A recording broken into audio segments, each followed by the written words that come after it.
গোটেইকেইজন অহা নাই নেকি? ধুনীয়াকৈ লাইন হোৱা আছে। ইফালৰ মোৰ ফালে হওক, মোৰ ফালে এতিয়া আজি আমি এটা সাধু কথা পঢ়িম। সাধু কথাটো হৈছে আমাৰ তোমালোকৰ কিতাপত যে আছে, এই সাধু কথাটো উলিয়াই লৈছোঁ। দেখিছা? ইয়াতে আমাৰ 1, 2, 3,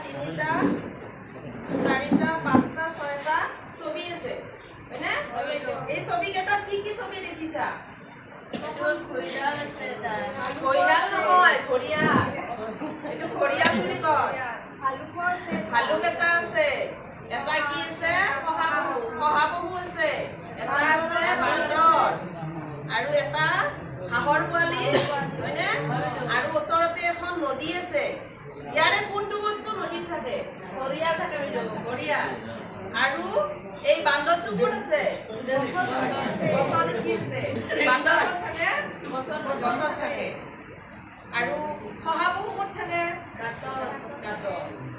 এতিয়া আমাৰ নদীখনৰ এই সেইটো ফালে গছ আছে, এজোপা আছে।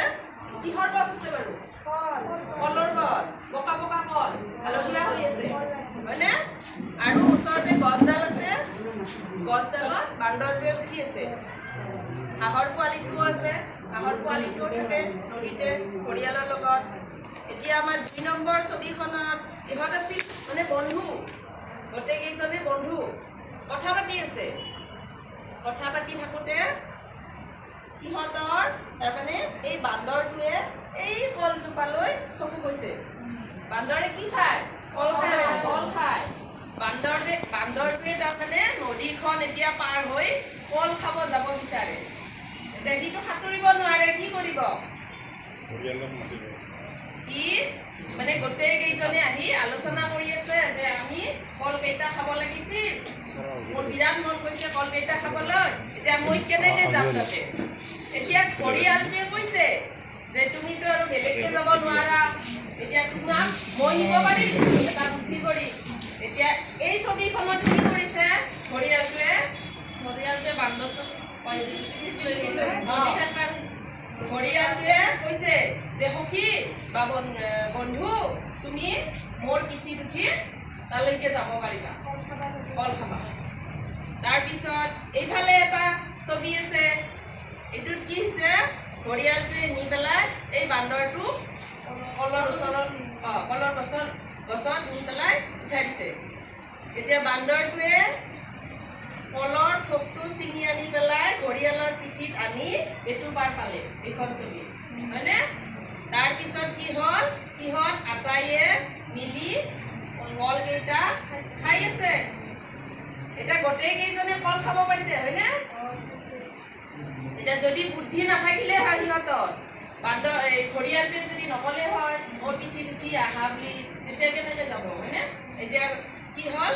গোটেই কেইজনে মিলি এতিয়া ধুনীয়াকৈ আনন্দত জঁপিয়াই পকা কলকেইটা খাই আছে। এতিয়া আমি এই সাধুটোৰ পৰা কি পালোঁ? কি শিক্ষা পালোঁ? আমি কি বুজিলা?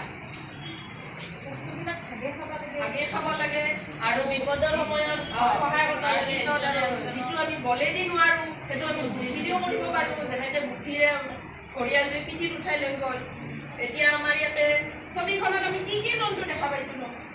ঘৰিয়াল আছে, বান্দৰ আছে, কেইটা আছে জন্তু ইয়াতে? জন্তু কেইটা আছে? 5টা আছে। গতিকে নদীখনৰ সিটো ফালে যে গছ আছিল, সেই গছজোপা কিহৰ গছ আছিল? কলৰ গছ পাইছোঁ। কলৰ গছ মনত আছে?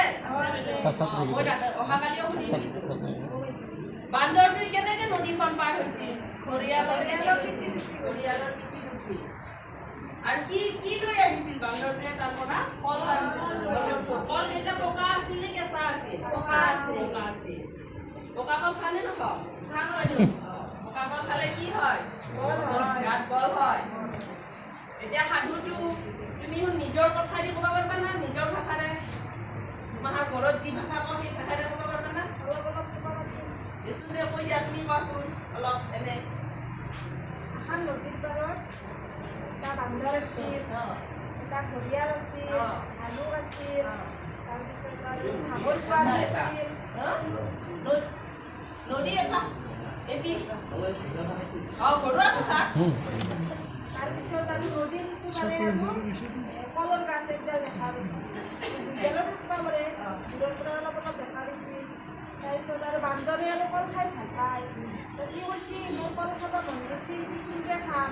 এতিয়া ঘৰিয়ালে মুখখানকে মিলি মিলি কথা কৈ আছে। ঘৰিয়ালে কৈছি মই লৈ যাম তাতে, তুমি মোৰ পিঠিত উঠা আৰু মই তাৰ পৰাই তোমাক কল আনি দিম। তো বান্দৰটো সাঁতুৰিব নোৱাৰে কাৰণে ঘৰিয়ালৰ পিঠিত উঠিছিল আৰু ঘৰিয়ালে পানী সাঁতুৰি সাঁতুৰি সিফালে গেছি নদীৰ পাৰত যাই বান্দৰে তাতে গাছত উঠি কল ছিঙি আনছি, গোটেই ছিঙি আনছি আৰু কি কৰিছি ঘৰিয়ালে আৰু সাঁতুৰি সাঁতুৰি যাই পিঠিত গিলা আৰু লৈ আহিছি। আহি এইটো বাৰু আহি সেনে গোটেই মাথানে আৰু কলগিলা ভাগে খাইছি। এইখিনিয়ে ধুনীয়া হৈছে বুজি পাইছা এতিয়া আমি এনেকুৱা কিছুমান ফটোৰ সহায়ত আমি কিছুমান সাধু ক'ব পাৰোঁ হয় না নহয় এতিয়া এই প্ৰশ্নকেইটা তুমি মনত ৰাখা কিন্তু কিহৰ গছ আছিল ক'ত আছিল গছডাল ক'ত আছিল নদীৰ পাৰত আছিল না সাগৰৰ পাৰত আছিল এনেকুৱা হয় না আৰু আমি অহাকালি এই সাধু কথাটো আৰু বেলেগ কেইজনে ক'ব লাগিব হ'ব কেনে লাগিল তোমালোকৰ ভাল লাগিছিল ভাল এতিয়া বান্দৰ